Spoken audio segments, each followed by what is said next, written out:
नमस्कार, आप देख रहे हैं सनसनी रिपोर्टर और हमारी टीम पहुंची है उत्तर प्रदेश महमदपुर गांव और वर्तमान में प्रधान जी हमारे साथ है।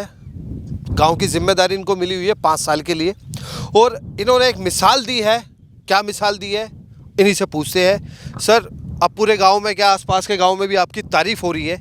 एक लंबी लड़ाई आपने लड़ी और जीत और कामयाबी आपको मिली, क्या कहना चाहिए? पहले पूरा परिचय और क्या मुद्दा था वो बताइए। मैं धर्मेंद्र त्यागी, प्रधान प्रतिनिधि मोहम्मदपुर कद्दीम, मोदी नगर और गाजियाबाद। तो जैसा कि आप बता रहे हो कि बहुत लंबी लड़ाई लड़ी, करीबन 6 महीने से हम इस लड़ाई को लड़ रहे थे। हमारी पटवारी जी ने ये नंबर 193 नंबर है, खसरा नंबर, ये जो हमने कब्जा मुक्त कराया है, ये करीब 3 महीने पहले हमारे पटवारी जी ने लिख के दे दिया था कि आपके लिए ये 193 नंबर एलएमसी की ज़मीन है और इसमें आप अपना आरआरसी सेंटर, जो कूड़ा निस्तारण केंद्र है, वो आप बना लो। तो अब बनाने के लिए यहाँ आए तो ये जो जिनका कब्जा है विजय पाल त्यागी, ये अपने आप को सुदर्शन न्यूज़ का पत्रकार भी बताते हैं। तो इनका भाई दबंग आदमी है थोड़े से गाँव के, और अपने आप को पता नहीं झूठ बोलते हैं सच बोलते हैं, मुझे तो पता नहीं, लेकिन अपने आप को हाँ सुदर्शन न्यूज़ का पत्रकार बताते हैं अपने आप को। तो उनका कब्जा था इस पे, तो कब्जा नहीं दिया। तो हमने कई बार कोशिश करी लेकिन इन लोगों ने कब्जा नहीं दिया। पटवारी जी ने भी नाप के गई तो भी कब्जा नहीं दिया। मैं फिर तहसील प्रशासन से बार बार कहता रहा। इलेक्शन आ गए बीच में, उसमें इलझ गए कि भाई प्रशासन बिजी था इलेक्शन में। तो हमने बहुत बार प्रयास करने के बाद में बहुत प्रयास करा। अब मैं 1 हफ्ते से रोज़ लगातार तहसील जा रहा, कमेटी बनवाई, 5-6 पटवारी होगी, तब जाके कल जो है पूरा प्रशासन तहसील का वो यहाँ आया।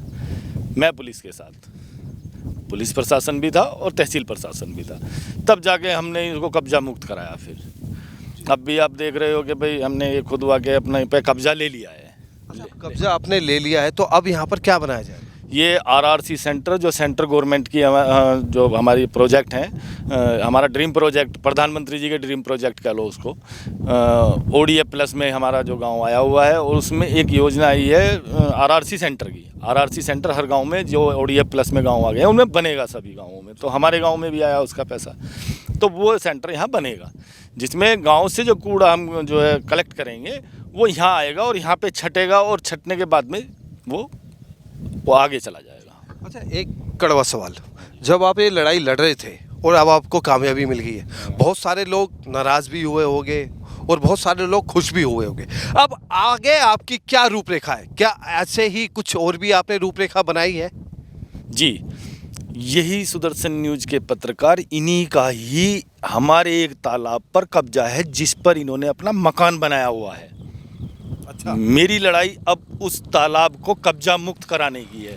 मतलब ये लड़ाई अभी रुकेगी नहीं, लंबी लड़ाई है। नहीं, लंबी लड़ाई है। देखो, एक दबंग आदमी है, उसने अब से नहीं 40 साल से करीब कब्जा कर रखा है। अच्छा, हमारे दर्शकों को ये बताइए, जो एलएमसी की ज़मीन होती है, सरकार ये बेरोज़गारों को रोज़गार करने के लिए देती थी कि आप यहाँ रोज़गार कर सकते हैं या ज़रूरतमंद कोई काम कर सकते हैं, तो उस पर जब ये कब्जा कर लेते हैं तब सरकार कदम क्यों नहीं उठाती? ये देखो, पुराना मसला है, पुराना कब्जा, 40 साल पुराना कब्जा है। जब पता नहीं था किसी को कि कहाँ एलएमसी है, क्या है, लोग इतने भाई पढ़े लिखे नहीं थे, नहीं जानते थे, बोरा है जो बोरा है। लेकिन अब ऐसा नहीं हो। नहीं, ऐसा कैसे हो जाएगा? जब सरकार को जिस चीज़ की, मान लिया अब सरकार को ज़रूरत पड़ी है और वो ये नंबर है, तो इनको राजी राजी दे देना चाहिए था, लेकिन नहीं दिया। 40 साल से बोरे हैं, कोई मुआवजा नहीं है सरकार को, कुछ नहीं दे रहे हैं, उसके बाद भी वो दिखा रहे हैं, हैकड़ी दिखा रहे हैं सरकार को। एक बात और, आपके गांव में जितनी भी ज़मीन कब्जा कर रखी है लोगों ने, क्या वो सारी मुक्त होगी? अब कोशिश तो यही रहेगी कि सारी ज़मीन कब्जा मुक्त हो जाए। आपका उद्देश्य क्या है? उद्देश्य ये है कि हमारे यहाँ बहुत सारी ऐसी चीज़ें हैं जो हमने, जैसे बच्चों को खेलने कूदने का कोई मैदान नहीं है। मैं सोच रहा हूँ कहीं कोई ऐसी ज़मीन हो एलएमसी की हमारे यहाँ पड़ी हुई कि वो बच्चों को दे दी जाए खेलने कूदने के लिए। है ही नहीं, तो बच्चों खेल कूद का मैदान। मेरा जो है प्रोजेक्ट तो यही है आगे का। एक लंबी लड़ाई आप और लड़ने वाले। अच्छा, ये बताइए कि आज ये जो आपने लड़ाई लड़ी है, आज धन्यवाद किसका करना चाहते हैं? मैं, देखो, मेरे जो है प्रशासन है, प्रशासन ने साथ दिया है इस लड़ाई को लड़ने में, और आप भाइयों का भी साथ है। आपके बगैर तो कुछ हो ही नहीं सकता। संदेश देना चाहते हैं दर्शकों को? हाँ, संदेश मेरा यही है कि सत्य कभी नहीं हारता, सत्य के साथ चलते रहो आपकी जीत निश्चित होगी, चाहे 40 साल बाद हो। चाहे 40 साल बाद हो। अब मैं आप कैमरामैन साहब मैं आपसे गुजारिश करूंगा, ये वो ज़मीन थी और प्रधान जी ने एक घोषणा और कर दी है कि गांव में जो और भी गैर कानूनी तरीके से लोगों ने ज़मीन पे कब्जा किया है उसको भी मुक्त कराया जाएगा। अब हम कोशिश करते हैं जिस व्यक्ति पर उन्होंने आरोप लगाए हैं कि ऐसे ऐसे उस व्यक्ति ने कब्जा करा था उसको मुक्त कराया, उसका भी पक्ष रखेंगे। ये कहना है आपसे कि मेरे गांव में एलएमसी की भूमि काफ़ी है।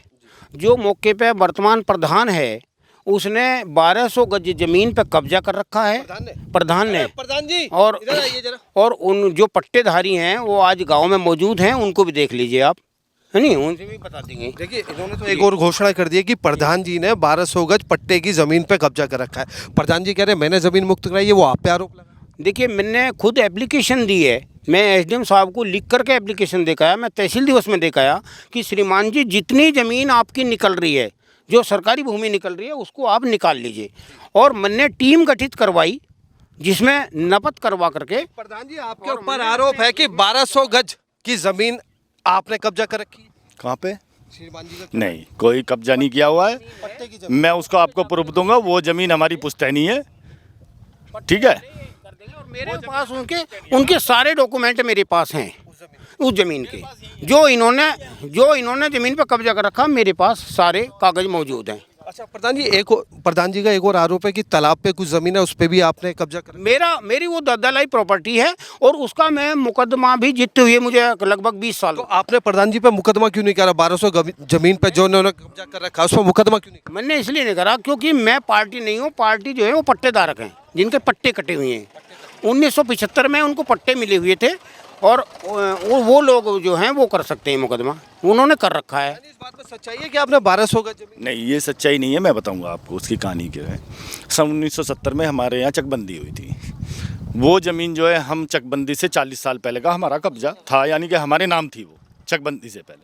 चकबंदी में वो ज़मीन आबादी में दे दी गई। 1973 में उस पर फर्जी तरीके से पट्टे काट दिए गए। फर्जी तरीके से पट्टेदारों ने कब्जा लेने के लिए उस ज़मीन पे हमारे खिलाफ तहसील प्रशासन पे केस किए। तहसील में जो है वो केस डाल दिया, ठीक है ना।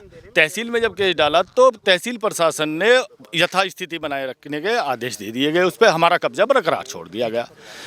तो ये लोग जो जिनके पट्टे काटे, ये लोग फिर चले गए सिविल कोर्ट। सिविल कोर्ट जाने में ये हुआ कि उसमें सिविल कोर्ट ने जो है वो हमारा जो कमीशन की रिपोर्ट थी, कमीशन की उसमें एक रिपोर्ट बनी, वो कमीशन की रिपोर्ट के आधार पे वो सब सारा हमारे माफिक कर दिया। मतलब जांच चल रही? हाँ, नहीं जांच नहीं चल रही, उसमें माफिक कर दिया हमारे, मतलब कि हमारे फेवर में कर दिया कि ज़मीन हमारी है, ठीक है। और नहीं आगे का भी सुनो सर। अभी आगे मेरे पास ऑन डॉक्यूमेंट है, मैं भी झूठ बोल लूँगा, ये भी झूठ बोल लेंगे, लेकिन जो डॉक्यूमेंट है ना वो झूठ नहीं बोलेंगे। मेरे पास डॉक्यूमेंट है, अगर आप मेरे घर चलें तो मैं वो पूरी फाइल देता हूँ। नहीं, दर्शकों को ये है कि जब मान लिया मैं गांव का प्रधान हूँ, एक ईमानदार आदमी हूँ, एक पूरे गांव की पब्लिक पे वो करना चाहता हूँ, तो पहले अपने आप को ईमानदार बनाऊँ। मैं अपनी भूमि क्यों नहीं छोड़ रहा? आप पे खुला आरोप है? नहीं, मेरे पे आरोप लगा किस बेस पे देंगे जब मेरे पास सब कुछ सच्चाई है। श्रीमान जी कि मीडिया डॉक्यूमेंट पर काम करती है जी। जो पट्टेदार प्रधान जी ने जो कार्रवाई करी, वो जो जगह खाली करवाई, वो अच्छी बात है, लेकिन आपका भी पक्ष लेना आया। ये प्रधान जी ने नहीं करवाई, ये खुद मन ने एप्लीकेशन दी है।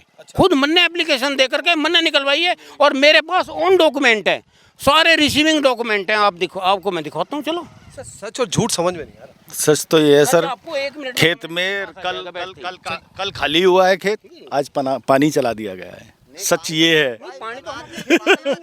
तो सच्चाई हम एक काम करते हैं, हम दिल्ली से स्पेशल ये सिर्फ इसलिए। श्रीमान जी इन्होंने 27 बीघे पे कब्जा कर रखा था, जो जबरदस्ती इन पे कब्जा हुआ होकर के जमीन खाली कराई है सरकार ने। आप बात क्या कर रहे हो? आपको मैं बता रहा हूँ ना सारी बात। और मैं एक बात व्यक्तिगत कहना चाहूँगा, अगर आप गलत करेंगे तो उसका नतीजा गलत होगा। कहते हैं ना, बड़े बुजुर्ग कहावत है, बोया पेड़ बबूल का तो आम कहाँ से खाए। बोया पेड़ बबूल का तो आम कहाँ से खाओगे? बुरा करोगे तो बुरा ही होगा। और योगी के राज में तो आपको पता है एलएमसी की ज़मीन पूरे भारतवर्ष में कई जगह खाली करवाई गई है। फिलहाल के लिए इतना ही। आप देख रहे हैं सनसनी रिपोर्टर, मैं राजन राही, कैमरामैन चंदन कुमार के साथ महमदपुर गाँव।